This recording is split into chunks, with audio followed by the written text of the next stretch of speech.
آپ کو یاد ہے کہ نیپرا نے کل ہمیں بڑا حوصلہ دیا تھا، یہ خبر چھپائی تھی، نہیں یہ کہا تھا کہ جب یہ گھریلو صارفین کے لیے جو اضافے کی بات ہو رہی ہے بجلی کے بلوں کی، تو وہ اپنا یہ کہ ذرا ہم اس پہ غور کر رہے ہیں. انہوں نے سنا اور فیصلہ وہاں بھی محفوظ ہے. سر نہیں، اب انہوں نے اپروو کر دیا ہے کیا جو حکومت نے کہا تھا.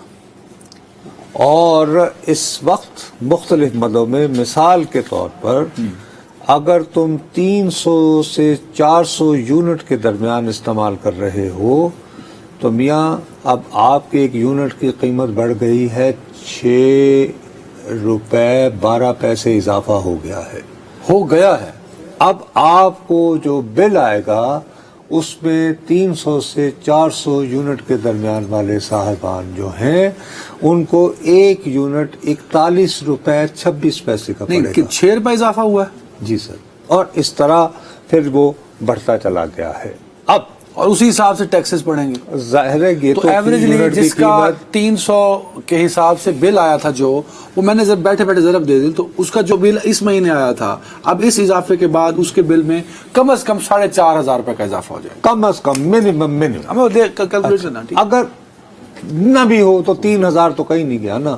تو نتیجہ یہ کہ وہ محدود آمدنی والا، وہ تنخواہ دار بدنصیب دہاڑی دار، اس کو ایک اور اس کے اوپر جو ہے اس کی جیب پہ ڈاکہ ڈالا ہے انہوں نے. ارے بھائی آپ یہ چاہ رہے ہیں کہ بالآخر پوری مڈل کلاس جو ہے وہ سڑکوں پہ آ جائے، اور اگر سڑکوں پہ آنے جوگی نہیں رہی ہے تو بیچاری کوئی قبر وغیرہ کھودے اور کہے کہ بھائی ہم تو چلے، ہم سے زندہ رہنا بہت مشکل ہو گیا ہے. لیکن ہمارے لیے میں دیانتداری سے تمہیں کہہ رہا ہوں کہ ہم اتنے بدنصیب ہیں کہ ہمیں سیاسی بحران میں، عدالتی بحران میں ایسے الجھا دیا جاتا ہے کہ ہم ٹیلی ویژن پر بیٹھ کر بجائے ان مسائل پر فوکس کرنے کے کہ صاحب کتنے آنریبل ججز کیا سوچ رہے ہیں.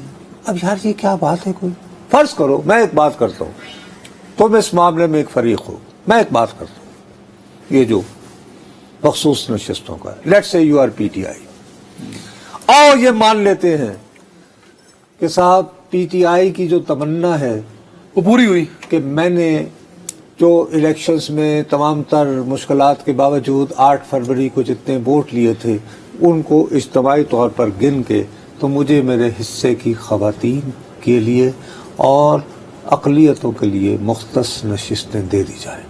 چلو یہ مان لیتے ہیں، ہو گیا تالیاں. کیا وہ فیصلہ میرے اگست میں جو بجلی کا بل آنا ہے اس میں کمی لائے گا؟ نہیں، دل سے بتاؤ. الٹ ہو گیا چلو تو بات تو پھر بھی وہی. میں اس پہ تفصیل جاتا ہوں، اس طرف ہم لوگ نہیں آتے ہیں یار. آپ نے آج میری دوسری رکھ میں اس پہ آتا ہوں. میں آپ کو پتا میں کورٹ کو بائی پاس کر ہی نہیں سکتا. میرے تو ہر بائی پاس پہ کوئی نہ کوئی کورٹ لگتا ہے، high court, supreme court, lower court. میں لے آؤں گا آپ کو. لیکن یہ جو آپ نے بجلی کے بلوں کی بات کی تھی، فائن، مجھے یہ بتائیے یہ جو دعوے دار تھے ریلیف دینے کے، کپڑے بیچنے کے، ابھی عوام کو کس منہ سے عوام سے خطاب کریں گے؟ عوام سے جانا تو ہے نا ووٹ مانگنے دوبارہ. بھائی وہ تو خود کہتے ہیں کہ ہم نے اپنی سیاست تباہ کر لی. انہیں تو کوئی غرض نہیں ہے اس کے، وہ تو ملک کو دیوالیہ سے بچا رہے ہیں اور اپنی سیاست تباہ کر رہے ہیں، اور اس کے بارے میں کوئی شرمندہ نہیں ہے. سوال یہ اٹھتا ہے کہ جب میں اور آپ یہاں بیٹھتے ہیں، ٹھیک ہے میں لوگوں کو جو ہے میں ان کو کرٹیسائز کروں، برا بھلا کہوں، نہیں، ساری باتیں بجائیں اور میں اس پہ واجب ٹیکس جو ہے وہ جو میں جمع کرا دوں گا. اب فلاور ملوں والوں کو یہ کہا جا رہا ہے جس کو کہتے ہیں ود ہولڈنگ ٹیکس. اب آپ جو ہیں آپ آٹے پر ٹیکس وصول کریں، یعنی ایک تو وہ آٹا پیدا کریں، جب وہ آٹا پیدا کرنے کے بعد بیچے تو اس میں جو واجب ٹیکس ہے وہ وصول کریں. مثال کے طور پر وہ کس سے وصول کریں؟ جس کو آٹا بیچا جا، اچھا جو اس کے پاس ریٹیلر جائے گا نا.